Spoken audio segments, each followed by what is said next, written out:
తనకు వీఐపీలు తెలుసంటూ white collar నేరాలకు పాల్పడుతున్న నాగేంద్ర ప్రసాద్ శర్మను హైదరాబాద్ పోలీసులు అరెస్టు చేశారు. రియల్ ఎస్టేట్ తో పాటు వివిధ రంగాలకు చెందిన ప్రముఖ వీఐపీలు తెలుసని ప్రజల దగ్గర నుంచి 12 కోట్ల రూపాయలను వసూలు చేశారు. అంతేకాదు 4 కంపెనీలకు ఏర్పాటు చేసి ఉద్యోగులను సైతం మోసం చేశారు. తన సోదరుడు పవన్ కుమార్ తో కలిసి ఈ నేరాలకు పాల్పడ్డారు నాగేంద్ర ప్రసాద్ శర్మ. ఎట్టకేలకు అతన్ని ఆట కట్టించారు పోలీసులు. బెంగళూరులో నాగేంద్ర ప్రసాద్ శర్మను అదుపులోకి తీసుకున్నారు. ఇక గతంలోనే నాగేంద్ర ప్రసాద్ శర్మపై పీడీ యాక్ట్ సైతం నమోదైందని పోలీసులు తెలిపారు.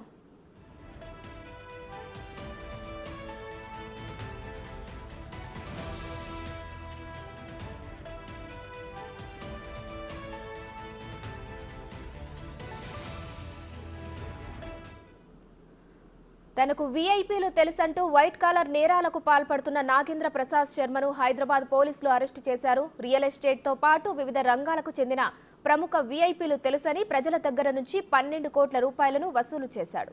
అంతేకాదు 4 కంపెనీలను ఏర్పాటు చేసి ఉద్యోగులను సైతం మోసం చేశారు.